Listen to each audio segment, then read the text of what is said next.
Hay lugares en el mundo donde la ingeniería deja de ser un estudio y se convierte en un desafío personal, donde miras una piedra y sientes que ella te está mirando de vuelta, donde cada cálculo, cada fórmula y cada ley que aprendiste simplemente se rompe.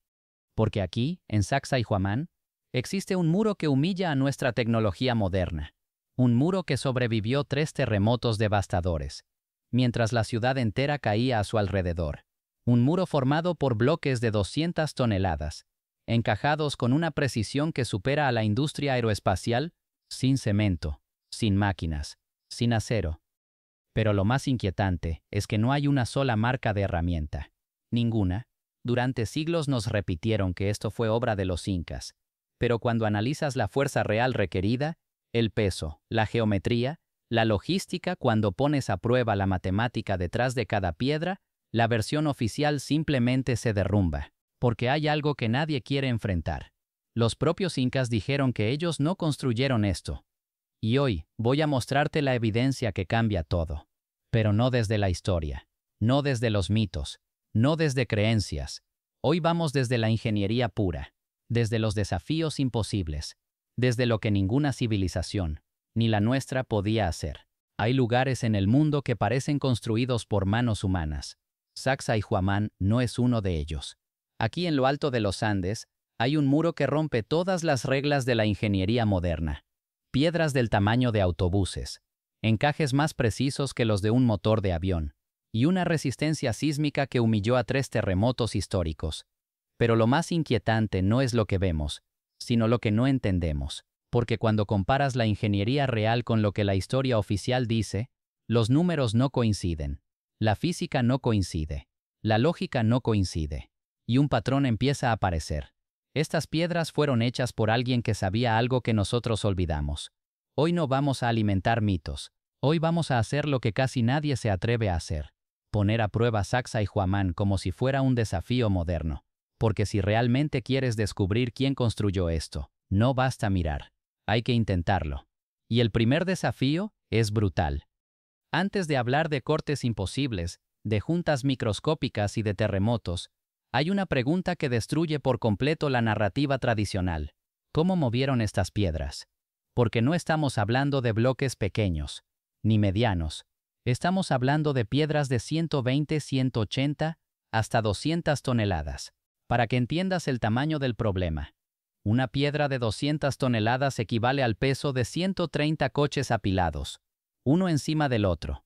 Y ahora imagina moverlo, sin ruedas, sin acero, sin poleas modernas, sin maquinaria hidráulica, sin motores, solo con cuerdas, madera y mano de obra humana. Parece imposible, ¿verdad? Pues ahora viene lo peor. La cantera principal está a más de 20 kilómetros de distancia. Pero la distancia no es el problema. El verdadero infierno es la altitud. Sacsayhuamán está a 3.600 metros sobre el nivel del mar. A esa altura tu cuerpo funciona al 65% de su capacidad. Respiras menos, tienes menos fuerza, te cansas el doble. Pero aún así, de alguna manera alguien movió estas piedras montaña arriba. Para mover solo una piedra de 200 toneladas necesitarías 1.500 personas tirando exactamente en el mismo instante. Si una cuerda falla, si un equipo se cansa, la piedra simplemente no se mueve. Y cuando haces los cálculos reales aparece un problema aún mayor, la fricción estática. Mover una piedra de 200 toneladas sobre tierra irregular requiere una fuerza inicial de 80 toneladas, solo para que empiece a moverse. Esa fuerza equivalente a 8 locomotoras pequeñas trabajando al mismo tiempo, solo para mover una piedra unos centímetros. Y aún así, alguien lo hizo. En 1998, un equipo de arqueólogos e ingenieros decidió poner a prueba la teoría. Intentaron mover una piedra de 40 toneladas, usando cuerdas modernas y voluntarios entrenados. El resultado: 200 personas, 8 horas de esfuerzo continuo. Y la piedra avanzó apenas 11 metros, con 2 heridos graves. Ahora piensa en esto. Si 40 toneladas avanzan 11 metros, ¿qué ocurre con 200 toneladas? 55 metros al día, a la semana, al mes. No. La física real demuestra que es imposible replicar este movimiento usando solo fuerza humana. al menos con la tecnología que la historia oficial nos dice que existía. Y aquí aparece la pregunta que casi nadie se atreve a formular. Si hoy cuesta millones de dólares mover una piedra así, ¿cómo lo hicieron hace 1000 años? Y si la respuesta es ¿fue solo fuerza humana? Entonces demuéstralo, porque los experimentos modernos dicen claramente, no se puede. Y eso nos lleva inevitablemente a un misterio aún más profundo. Dicen que estas piedras fueron talladas con martillos de río. Dicen que solo usaron paciencia y músculo. Pero cuando miras de cerca, y digo muy cerca, la historia cambia y se vuelve imposible. Imagina que tienes frente a ti una piedra de Sacsayhuamán. La tocas, parece lisa, parece natural, pero bajo un microscopio, no ves estrías, no ves impactos, no ves marcas de abrasivo, no ves nada que indique una herramienta conocida. Es como mirar vidrio, como si la piedra hubiera sido fundida y luego moldeada milimétricamente. Vamos a poner esto en contexto real.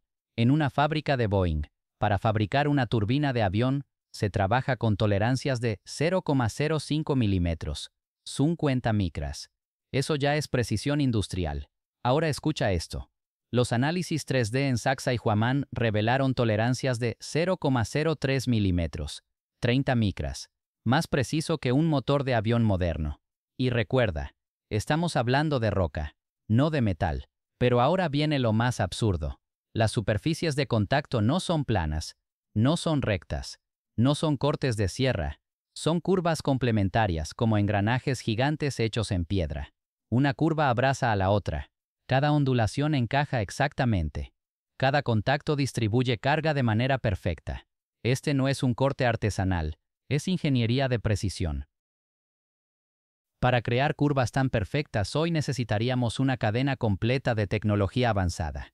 Un escáner láser tridimensional, software paramétrico de alta precisión, fresadora CNC de 5 ejes, modelado digital punto por punto, y un control de calidad industrial capaz de detectar errores de micras. Pero los constructores antiguos no tenían nada de eso. Entonces, ¿cómo lo hicieron? La respuesta más honesta que dieron los ingenieros japoneses que estudiaron el sitio fue una sola palabra: imposible. Y sin embargo, en el año 2019, un estudio académico planteó una idea que sacudió toda la arqueología tradicional. Estas piedras pudieron haber sido trabajadas cuando la roca estaba en estado plástico, no tallada, no golpeada, sino moldeada, como arcilla, como metal caliente. Pero aquí está el problema. Estamos hablando de andesita y diorita, dos de las rocas más duras del planeta. Para llevarlas a un estado plástico, necesitarías temperaturas entre 1200 y 1500 grados, energía que ninguna cultura oficial del periodo poseía. Y es aquí donde la arqueología empieza a incomodarse. Porque si no hay explicación por talla, si no hay explicación por abrasión, si no hay explicación por calor, entonces solo quedan dos opciones. O sabían algo que hemos olvidado, o no fueron ellos. Los propios incas dijeron la verdad hace 5 siglos. Eso ya estaba ahí cuando llegamos. Y cuando observas la precisión del micrón, empiezas a entender por qué. Porque ningún ingeniero moderno discute esto. Mover una piedra de 200 toneladas ya es un infierno en terreno plano. Pero en Sacsayhuamán, el verdadero desafío no era el peso, era la montaña. La cantera principal no está al lado del complejo. No está a 2 kilómetros ni a 5, está a más de 20 kilómetros cruzando valles, subiendo pendientes y llegando a un punto absurdo para cualquier obra de piedra. 3.600 metros de altura. A esa altitud, tu cuerpo funciona con el freno de mano puesto. El oxígeno disponible cae a apenas 65% de lo normal. Tus músculos se cansan antes, tu corazón late más rápido, tu cerebro piensa más lento. Ahora imagina esto. 1500 personas tirando al mismo tiempo sobre suelo irregular, usando cuerdas de fibra vegetal, intentando mover un bloque de 200 toneladas por una pendiente de 15 grados. Y cada metro cuesta sangre. La física es brutal. Para que esa piedra empiece a moverse, necesitas aplicar una fuerza inicial equivalente a 80 toneladas de tracción. Repito, 80 toneladas coordinadas perfectamente. En el mismo segundo, sin resbalar, sin romper cuerdas, sin perder el equilibrio. Para entender lo absurdo de este desafío, veamos un experimento real. En 1998, un equipo internacional intentó mover una piedra de apenas 40 toneladas usando métodos tradicionales: cuerdas, rodillos de madera, fuerza humana, 200 personas, 8 horas de esfuerzo. Resultado: la piedra avanzó 11 metros y 2 personas terminaron en el hospital. Eso fue con 40 toneladas. Ahora multiplícalo por 5. Hazlo cuesta arriba.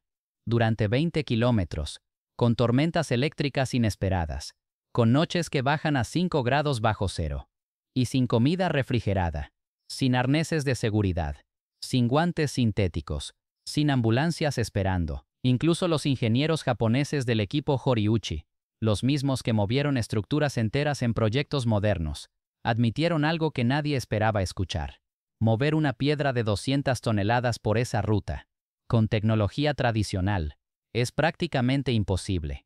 No lo digo yo, lo dice la ingeniería moderna. Porque mover una piedra en terreno plano es un proyecto, mover la montaña arriba es una pesadilla. Y mover la montaña arriba, a 3.600 metros de altura, es un desafío que ni los mejores equipos actuales aceptarían sin millones de dólares, maquinaria pesada y semanas de planificación digital. Pero alguien lo hizo, hace más de 1000 años, sin acero, sin ruedas, sin motores, y sin dejar rastro del método que usaron. ¿Cómo? Esa es la pregunta que ninguna teoría tradicional responde. Porque el camino no solo era difícil, era imposible. Y aún así, las piedras llegaron. Ahora sí entramos en la parte más desconcertante de toda esta historia. Porque mover una piedra de 200 toneladas ya es un desafío. Cortarla con precisión microscópica es otro. Pero esto pertenece a otra liga. Este es el desafío del rompecabezas perfecto. Para entenderlo, tienes que olvidar todo lo que sabes sobre construcción. Olvida ladrillos. Olvida bloques rectangulares. Olvida arquitectura moderna. Las piedras de Sacsayhuamán no siguen ninguna lógica conocida.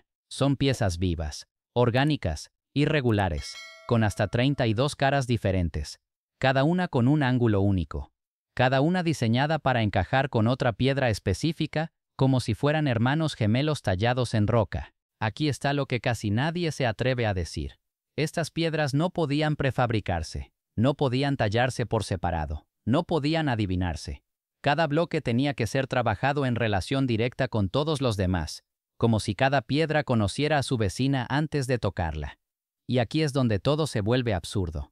Estamos hablando de bloques que pesan 50, 80, incluso 120 toneladas cada uno. Y aún así, si te equivocas en un solo ángulo, si fallas apenas 1 centímetro, la piedra simplemente no encaja, no sirve, y tienes que empezar desde cero. ¿Puedes imaginar el nivel de planificación que eso exige? En el año 2020, un equipo de arquitectos computacionales de la Universidad de Cambridge intentó reproducir digitalmente un conjunto de apenas 15 piedras. Contaban con inteligencia artificial, modelado tridimensional y software de última generación. El resultado: la inteligencia artificial tardó 3 semanas completas, solo para calcular una secuencia de ensamblaje posible para 15 piedras. Sacsayhuamán tiene cientos. Y aquí viene lo más perturbador: nadie ha encontrado marcas de ensayo. No existen prototipos, no hay piedras descartadas, no hay errores arqueológicos. Todo está perfecto. Perfecto desde el primer intento. Es como si alguien o algo hubiera sido capaz de visualizar el conjunto completo antes de colocar la primera piedra. Cada ángulo, cada contacto, cada superficie microscópica. Esto no es construcción. Esto es cirugía geológica. Es diseño paramétrico sin computadoras.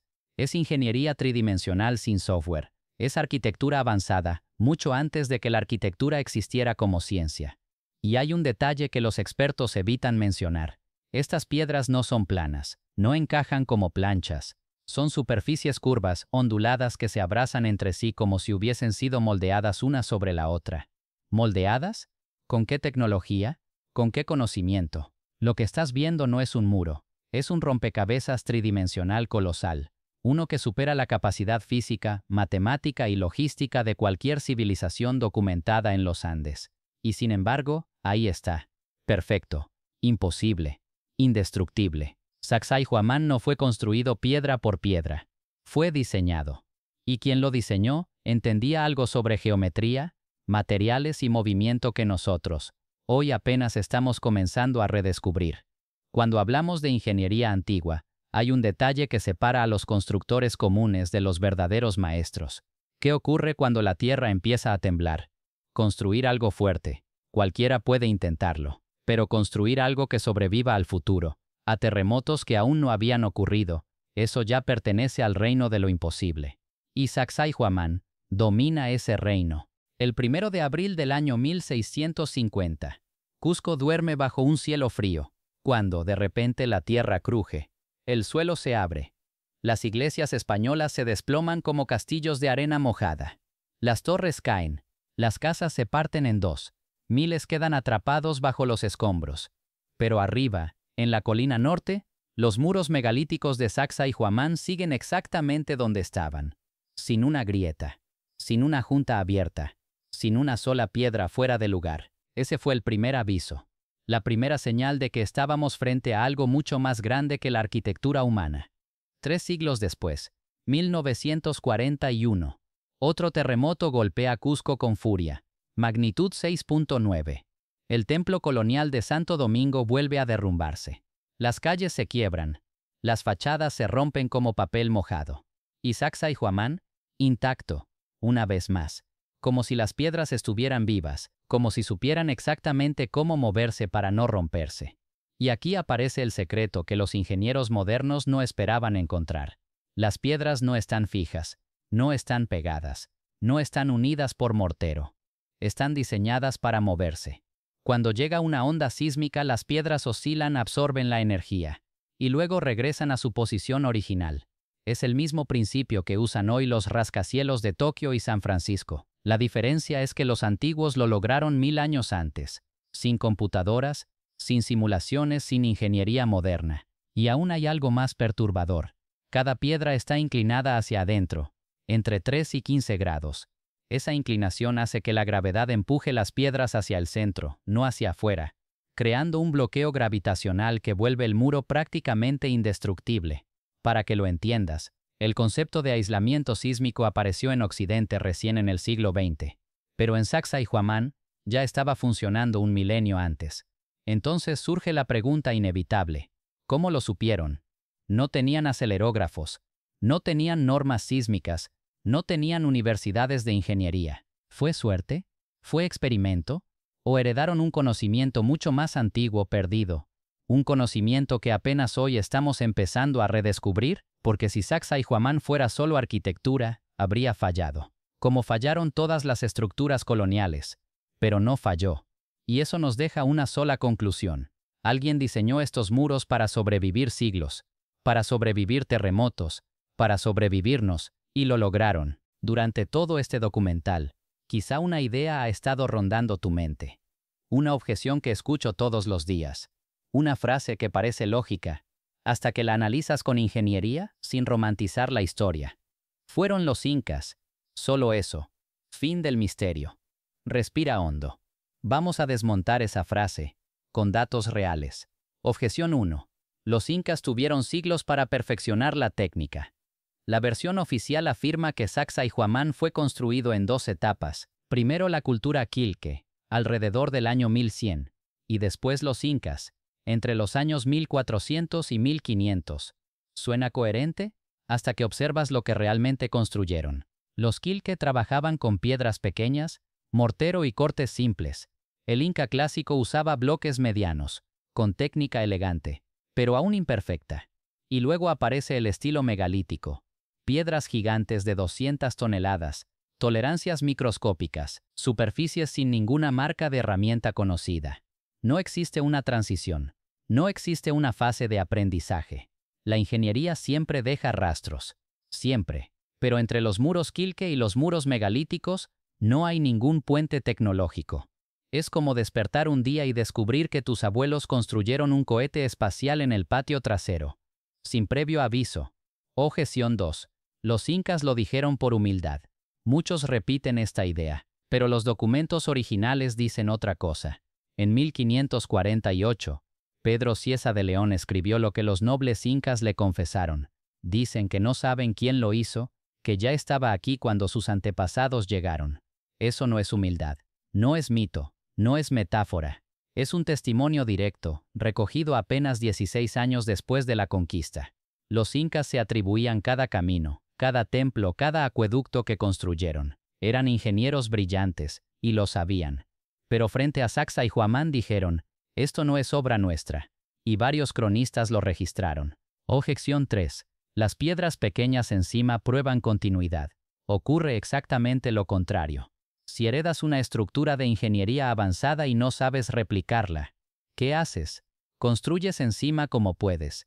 Eso es lo que muestran los muros. Abajo, ingeniería imposible.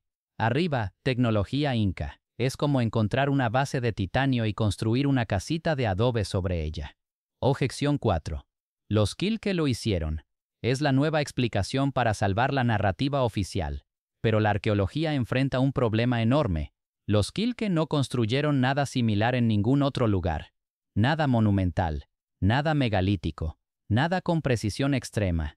No existe ningún experimento Quilque, ninguna cantera Quilque, ninguna herramienta Quilque que explique semejante salto tecnológico. Y en ingeniería, los milagros no son metodología. Objeción 5. Hay que confiar en la versión oficial. La ciencia no avanza confiando en versiones. La ciencia avanza cuestionando versiones. Y cada dato mostrado aquí, las tolerancias, el transporte, la geometría, el comportamiento sísmico, apunta exactamente en la misma dirección. La tecnología usada en Sacsayhuamán no coincide con ninguna cultura documentada del periodo, con ninguna. Así que cuando alguien dice, fueron los incas y punto final, no está dando una explicación. Está repitiendo una idea cómoda. Pero la ingeniería no es cómoda. La ingeniería es honesta. Y hoy la ingeniería nos dice, las objeciones no resuelven el misterio. Lo hacen más grande. Porque cuando amplías el mapa, cuando conectas Sacsayhuamán con Ollantaytambo, con Tiwanaku, con Pumapunku, descubres un patrón que se repite en todo el altiplano. Piedras pulidas sin marcas, ángulos imposibles, cortes perfectos, bloques gigantes movidos a través de montañas, y ninguna evolución tecnológica visible, solo obras maestras completas, como si hubieran aparecido de golpe. Y los pueblos andinos siguen repitiendo la misma frase. Siglo tras siglo. Cuando llegamos, ya estaba aquí. Bloques en forma de H. Dimensiones idénticas. Ángulos cortados a 90 grados perfectos. Cavidades internas milimétricas. Tan precisas que parecen haber salido de una máquina industrial. Pero no hablamos de una fábrica moderna. Hablamos de estructuras hechas hace más de 1000 años. A los arqueólogos les gusta llamarlo el misterio del altiplano. Los ingenieros son más directos. Esto no es tecnología local, y los constructores modernos que trabajan con CNTC y láser admiten algo incómodo: hoy no podemos replicar esto. Y mientras los expertos discuten, los pueblos andinos repiten la misma frase desde hace 500 años. Cuando llegamos, ya estaban aquí. Sacsayhuamán no es un muro, es un mensaje. Un mensaje escrito en roca para quien se atreva a leerlo. Nos dice que alguien estuvo aquí antes, alguien que dominaba una ingeniería que apenas estamos comenzando a comprender, alguien capaz de mover montañas, de moldear piedra, y de anticipar terremotos siglos antes de que ocurrieran. Si fueron humanos, entonces fueron los mejores ingenieros que han pisado este planeta. Y si no fueron ellos, si la tecnología no evolucionó poco a poco, entonces nuestra historia está incompleta. Muy incompleta. Quizás la evidencia siempre estuvo ahí, a la vista de todos, pero solo ahora tenemos la tecnología para hacer las preguntas correctas. Porque en cada piedra, en cada junta, en cada ángulo imposible, hay un mensaje esperando. Sacsayhuamán no es inca, no puede serlo. Es algo más antiguo, algo más avanzado.